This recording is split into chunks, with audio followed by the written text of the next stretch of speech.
Alrighty, yo, what is going on, everybody? It's your boy, Mr. DDG94, back with another reaction video. Today, we finna react to.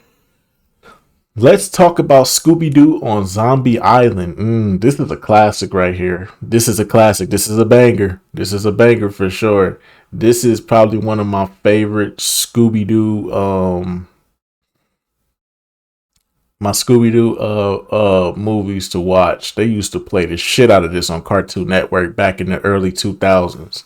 And I used to love every time this shit would come on, dog. I would love it, man. This was my favorite one. But anyways, though, without further ado, let's get right into it. Yo, what's up, everybody? It's Fright Delight, and let's talk about Scooby-Doo on Zombie Island, made in 1998. This was a movie like Bride of Chucky, The Faculty, and The Waterboy were made. Yes, I had to put the movie that had Bobby Boucher in that bit. Plus, it's the year your boy was born. The movie's about Fred and the gang getting back together after years of not speaking to go to Louisiana and uncover the mystery behind the supposed ghost of Morgan Moonscar, but encounter something much more. From what I understand, the general reception of the film is that people that like this movie love the darker tone, the setting of Louisiana, and love that Zombie Island breaks the mold and actually makes the zombies real instead of a person in a mask. Yeah, that's what made it good. Some people who didn't like the film said that the voice acting was a bit shaky. No, that's what made it so good was the fact that they were actually dealing with monsters this time. This wasn't like somebody trying to do like a hoax, like a insurance fraud scam or something like that. Like, no, this was actual zombies that they were dealing with. That's what made it so fun, because they were dealing with real monsters for the first time, and that's what made this so good. Especially Shaggy. The movie didn't follow the tried and true formula, and it was too scary for kids. Now, if you haven't been here before, what I'm going to do is recap the movie, give my thoughts and opinions in between, and then end it off with a tier list that will be keeping track of throughout the entire year. Now let's stop playing and solve another mystery.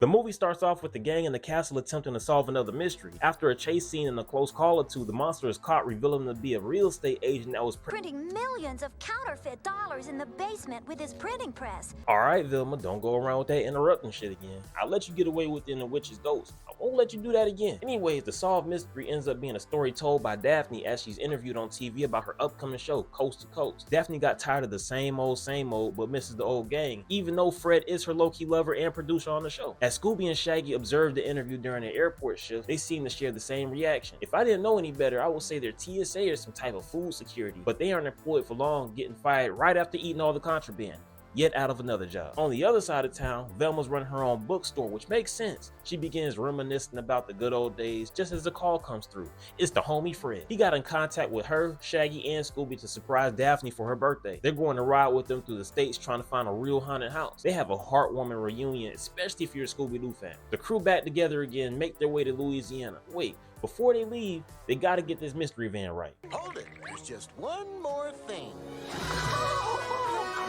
Okay, now they're on their way to Louisiana, making their way through the various legends and haunted areas along the way. After a brief montage, the crew stops at a local market trying to figure out where they'll go next. Daphne is feeling defeated because the feeling is too much like the good old days when she has a show to run. This is when they're encountered by Lena, a cook that actually works at a real haunted house on Moonscar Island. Y'all gotta watch how Fred treats Daphne throughout this whole movie. It's almost subtle how much of an asshole he is.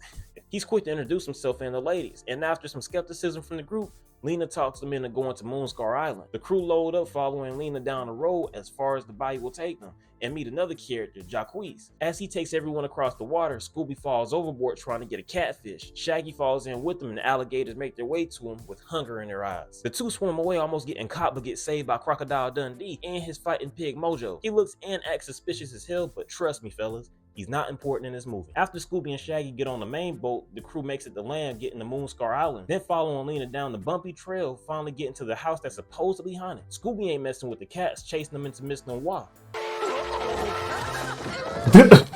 Lena talks her down for being upset and mentions the hauntings that they've been experiencing. After some back and forth, Miss Lenoir allows the crew to come inside as long as they keep Scooby calm around the cats. I should take this time to say that there's another character, which is the gardener. His name is Bo. He acts suspiciously suspicious. Now at this point, Scooby and Shaggy go to the kitchen while the rest of the crew make their way to the living room. The two friends get a chill in the air and try to warm themselves up by eating some raw Louisiana peppers. They don't even get time to as the ghostly apparition writes "get out" on the wall. This causes the rest of the crew to rush to the kitchen. Velma starts to levitate off the ground without explanation. Scooby ends up breaking her fall as the crew replays the footage. They freeze frame the shot and see that the ghost of Morgan Moonscar was actually being the one to write those messages on the wall. Velma goes back to the spot to see if there's any other clues she can get. She ends up using a spatula to scrape off the paint, and as soon as she's in motion, Lena comes around the corner asking what the hell's going on. Velma tells her along with the rest of the group that the name revealed behind the paint is the Maelstrom, which was the name of Morgan Moonscar's pirate ship. Back with Scooby and Shaggy, they're busy grubbing at a picnic, but as soon as Scooby reaches for some potato salad, he sees these dirty ass cats in his food and decides to chase them. Shaggy chases them too. Shaggy has to stop and hit a lick on some of these peppers though, because of course they're too good of an opportunity to pass up.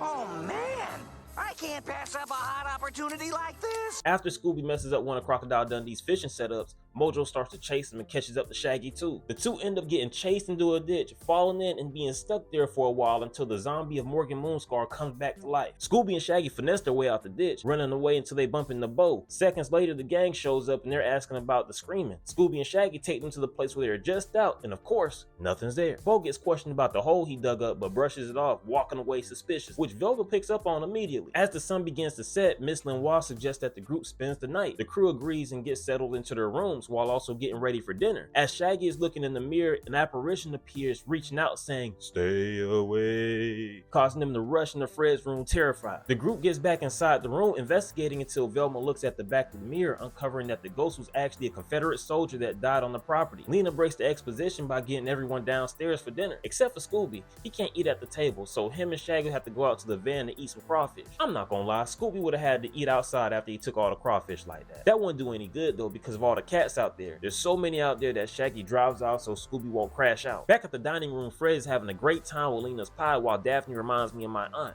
Hey, we should do a segment on Lena's pecan pie, Daff. It's supernatural. You are so corny. Springs into action as soon as they hear Scooby and Shaggy scream. Lena tells Fred and nobody else to be careful. Alright with your smiley ass. Get on, Fred. You don't want Daphne to suplex you like a thief in the elevator.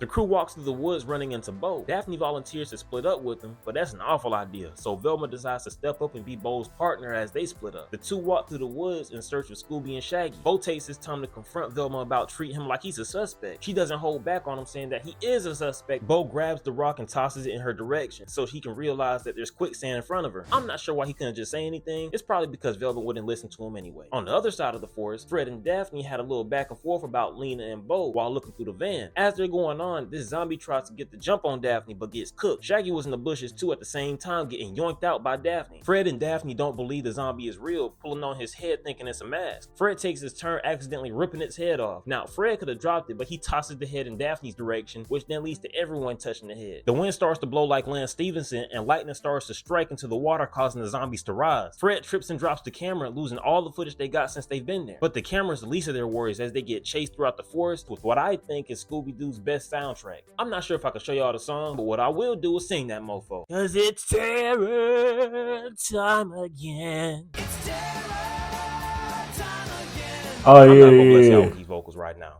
Maybe later. But anyways, running away from the undead, Scooby and Shaggy fall into a cave, coming across these wax dolls that oddly resemble Bo and their friend. They play with the dolls, not knowing that on the other side of the forest, the gang is mimicking each movement the dolls are making. Scooby and Shaggy's playtime is ended by a flock of bats, causing them to drop the dolls and skedaddle out of there. This makes the group on the other side gain control of their bodies again and slides to the mansion. Fred falls through a secret stairwell into Lena's arms. Fred, are you all right?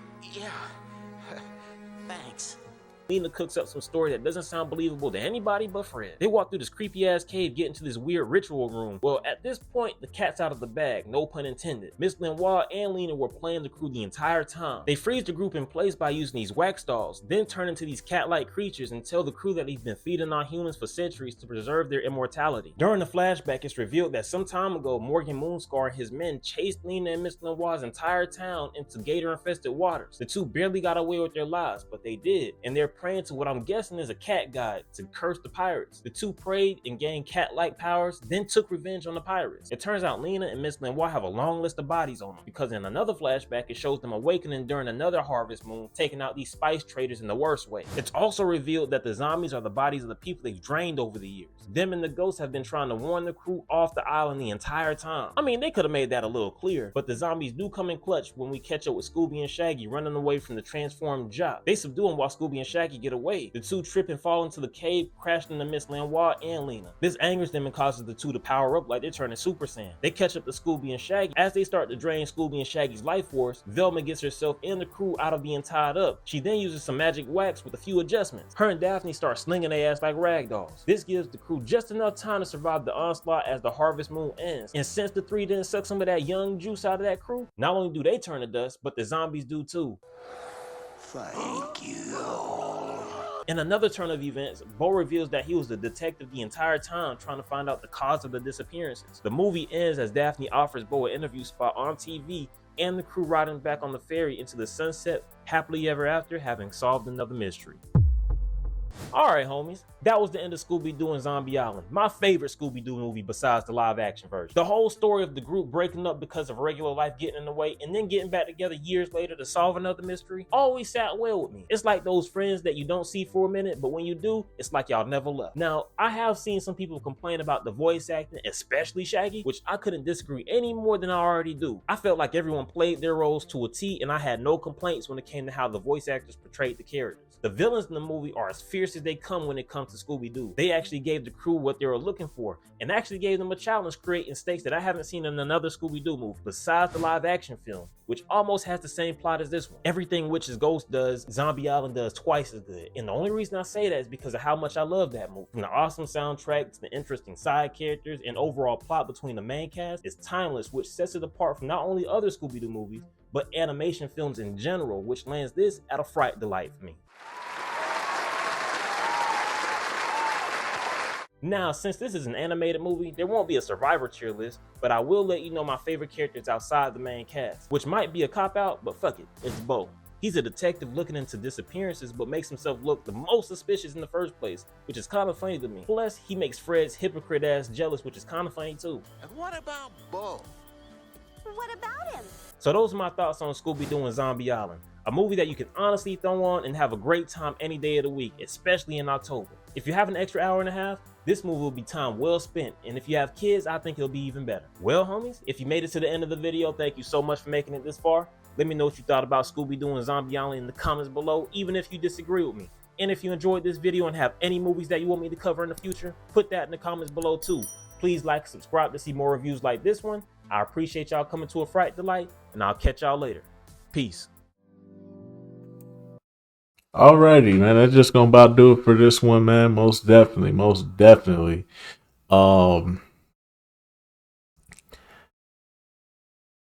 This was probably one of my favorites. I actually enjoyed this one more than I enjoyed the live action. I know a lot of people love the live action Scooby-Doo. Me personally, I wasn't a big fan of the live action Scooby-Doo movie, sadly. I know a lot of y'all are, but I wasn't, so it is what it is. But I do love this one. This one is near and dear to me because this is my childhood in a nutshell. But anyways, though, that's just going to about do it for this one. I will see you all in the next video. Till then, peace out.